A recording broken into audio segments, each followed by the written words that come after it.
A wonderful story about motherhood and perseverance despite the naysayers, all brought together in a beautiful, fun package from Dreamworks, because, of course it was them. Welcome back to Easily Entertained. My name is Bryson Olson, and here we talk about all the good things about entertainment. Today we are talking about The Wild Robot.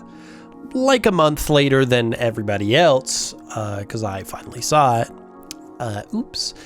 But if you've already seen it, that's great for you, because now I don't really have to worry about spoilers all that much. But I've watched it probably 3 times now, because I watched it once in theaters, and then I was like, wow, this is great. Now I'm going to watch it at home several times. It was great. It's amazing. So I want to talk about it. Let's go. I do not have the programming to be a mother. No one does. We just make it up. So the main premise of The Wild Robot is that a high-tech task robot is lost on an island and becomes the adoptive mother of a gosling she names Brightbill. That is kind of the basic gist of the story. That's the too long, didn't read type version. But the long version that you really want to stick around for is just as fantastic. From the beginning, the robot known as Rosm7134, also known as Roz, does not really believe she has the programming to be a mother, but like any other task, it's one that she'll have to do, and she'll have to make it up, just like real mothers do. Kids, no matter how much your parents tell you they know, they don't. They're making it all up. I cannot tell you the amount of times I have heard from my mom, my grandmas, my aunts, whoever, any mom that I've ever known. They're all making it up. They have no idea what they are doing. Even if they have more than one kid, like mine. As the oldest, I was a guinea pig, so I know that they have no idea. And they are just making it up as they go along. And the possum in the movie says the same thing. It's a universal concept. It's okay. Everyone makes it up. They just have to try, just like Roz does. It's a fantastic time. So as you go throughout the story of A Wild Robot, you get this beautiful journey as Roz figures out how to become a mother, get past her programming of being very, technical, and get to that motherly standpoint. And initially, she really is doing it from a very logical type standpoint, like a robot would do, obviously. So she focuses on things more in a sequential manner, with the task being to just achieve an outcome. She needs Brightbill to swim, eat, and fly by fall so that he can go off onto the goose migration. But as Brightbill grows up, Roz's programming changes from logical to actually emotional. It is not just a computer anymore, but more like an actual thinking, feeling being. She feels bad when Brightbill finds out that Roz accidentally killed his family. Oops. Not intentionally. She fell on their nest, but definitely killed his family. But when Brightbill leaves, she runs after him, and it is no longer just a task for her, it's actual love. She is not sticking around because she has a task to complete, but rather she feels something for Brightbill. She even decides to stay eventually after his migration because she wanted to make sure he actually made it. And it's just this beautiful story of motherhood, and it starts off as something almost kind of like a chore, like it's a task. And, being a little shithead as a kid, I definitely know that is definitely how it is. It can be a chore at times. But as the kids grow, and so does their mother's love for them, it's very heartwarming. And using a robot to tell that kind of story, I think, is brilliant, because it breaks it down into the most simplistic terms of having to learn how to be a mother. And in a movie aspect, combining it with other themes, as well as what we'll talk about later, some good technical aspects of it, just makes it chef's kiss. Like many other hits from Dreamworks, we can't just have the one theme in this movie. We love motherhood. That's a great theme to have for a movie, but it's Dreamworks. Sometimes they hit, and they hit. If they miss, they miss. one thing's for sure, they hit hard on their themes, or at least try to. And in this one, the other big theme I think that they have, because like they probably have some other smaller themes, but I think the other major theme of this movie that I think is fun to talk about is the idea of perseverance.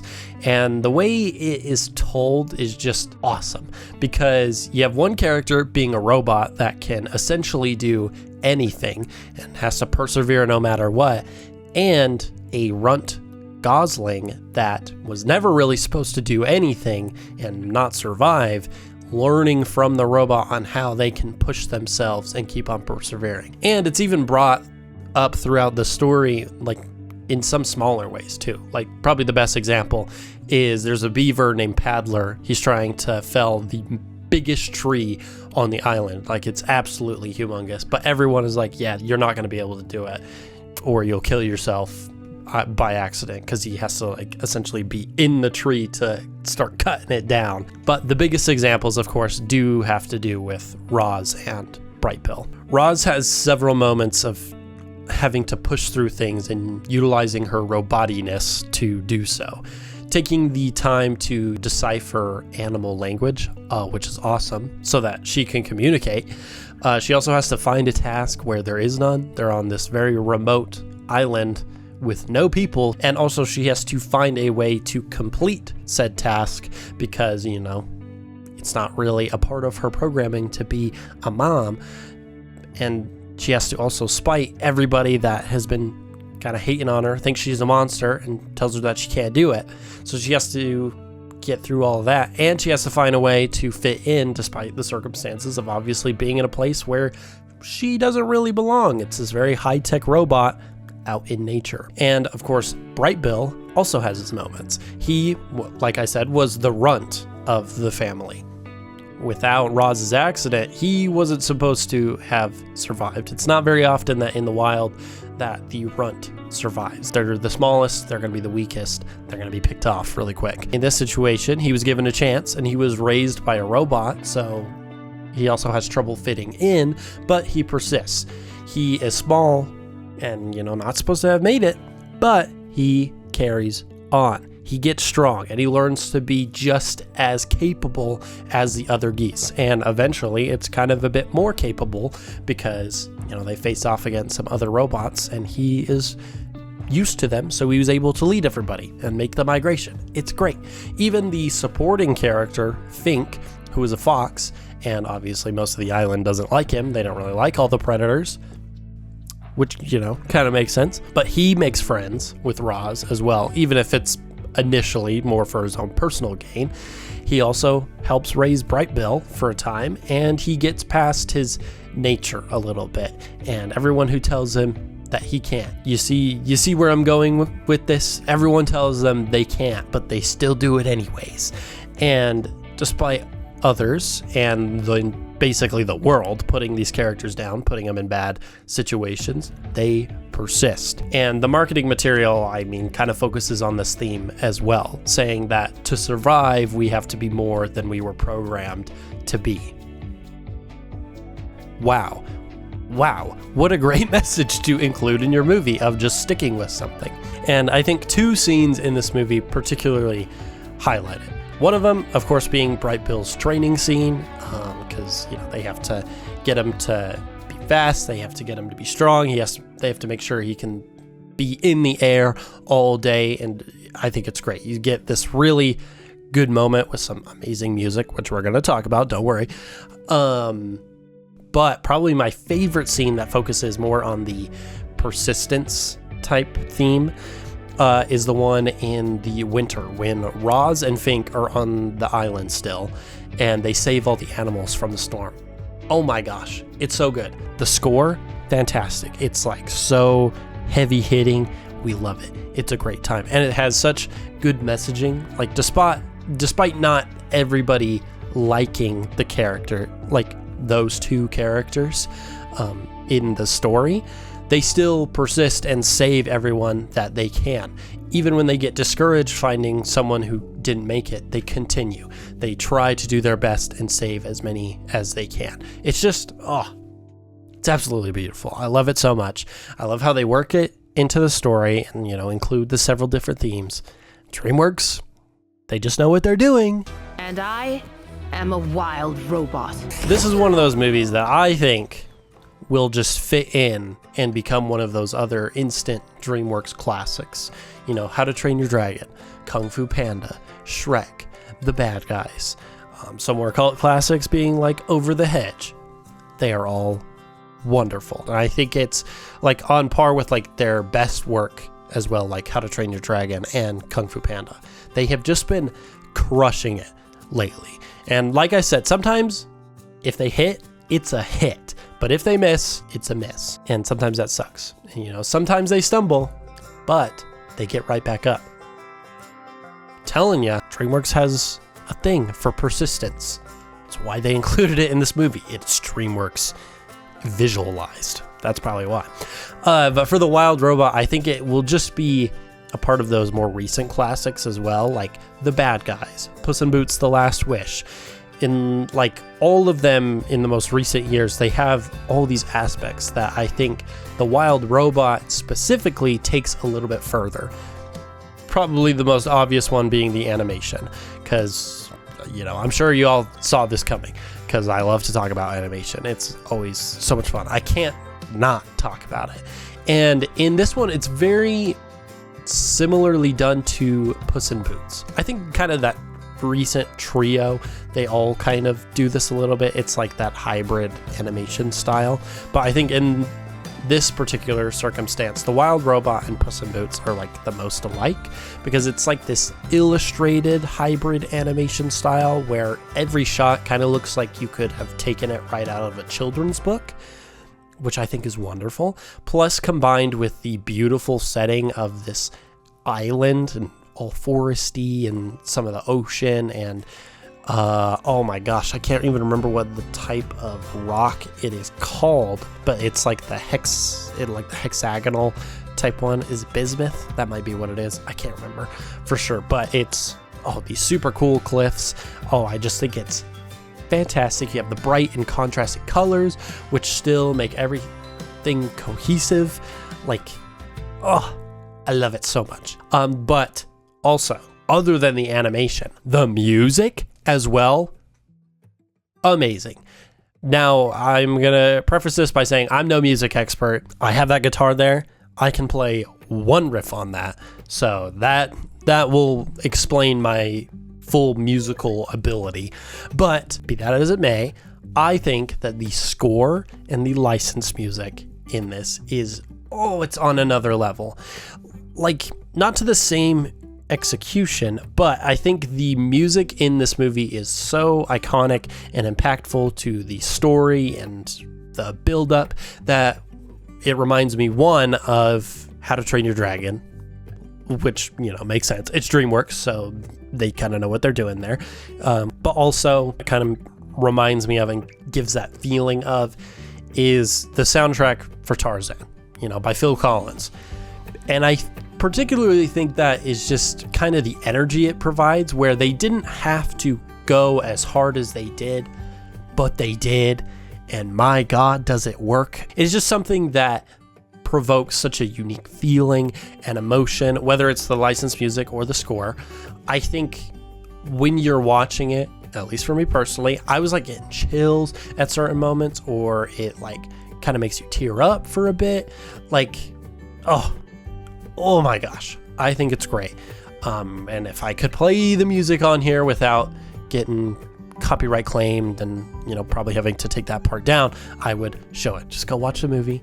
Or if you've seen the movie, just listen to the soundtrack on its own, because it's also fantastic. It's so good. But I also, I'm going to be honest, I was a little bit worried about this movie. The first trailer I was excited for, because I remember seeing it and I thought it was awesome, because there was not a lot of dialogue in the first trailer, and I haven't read the book that it's based off of, so I didn't know how much of it was actually there, and I thought it was just going to be like mainly a lot of wordless storytelling, which I would have loved. But watching later trailers, they kept adding more words into the trailers, and I was a little nervous because I thought we were going to fall more into children's movie corniness rather than like corny just because of the characters. Because I feel like there's a difference. Like sometimes you listen to dialogue from a kid's movie and you're like, wow, that is kids dialogue. But you can also have a line from a cartoon or, you know, a children's movie and it still be good. And I think a lot of it was just more taken out of context in the trailers, which is why I usually just try to watch a single trailer. But, you know, I should have known. DreamWorks knows what they're doing, and they absolutely crushed it. It was great. Like I said, some moments could be a little corny, but in like a charming way. And I think it's wonderful. And it's something that like really only they can do. And probably for this year, it may be my favorite movie that I've seen thus far. There have been some solid movies out this year. Like they're all contending for like within a pretty close range. But I think for me so far, The Wild Robot is probably my favorite that I've seen this year. And it's just beautifully done. It tells a wonderful story with different themes and just continues to support the idea that DreamWorks, they're absolutely crushing it. It's great. That being said, it's time for our rating of The Wild Robot, which if you don't know our easily entertained rating scale from least to best, it goes garbage. One's is fine, right mood, quotable, go to, and all day, every day. And it's not a shock. I'm putting this at a all day, every day. There's just so many good things about this movie, from the animation to the story to the emotion that it provides to the music. It's an all day, every day kind of movie. And considering I have also watched it several times immediately after watching it the first time, yeah, it's not surprising that I put it at an all day, every day. If you have a different opinion, let us know in the comments. But speaking of comments, it is time for our question of the week. This is designed to, you know, get you involved with the conversation about this week. You know, we're talking about the wild robot, a robot that gets stranded on a desert island. Do you see where I'm going with this? Our question of the week is the time-old question of what 3 things would you bring to a desert island? And I could say you can, like, I gotta limit you. You can't bring a phone, so you can't call for help or whatever. But I mean, I feel like that kind of falls in line. If you're gonna like give a serious answer, you're not really gonna do that. So, what 3 things would I bring to a desert island? I would say probably a notebook, so I can draw or write, can do stuff like that. It's a great time. I would definitely bring, I think, like an iPod loaded with plenty of songs. I'm gonna need my music. I have to drown out the voices. And 3, oh, it's gonna be so hard. Looking around my room, seeing if I would bring anything with me. This is gonna be another tech thing, so you know it's useless after the battery dies, but I'll try and use it sparingly. I'd bring my Switch so that I can play some games. You know, I gotta keep myself occupied somehow. I could be doing other things later on the island, but you know, sometimes you just need to wind down. That's why the music, the notebook, and the Switch would be great things for me to bring to a desert island. So, what 3 things would you bring to a desert island? Let us know in the comments. And that does it for this week's episode of Easily Entertained. Let us know what you thought about the wild robot, because I thought it was great. But if you disagree, I mean, you can have your own opinion, but it's fantastic. But give this video a like if you enjoyed it. I hope you did. And subscribe so you can be notified of all our future episodes every Tuesday. It's always a great time. Until next time, bye!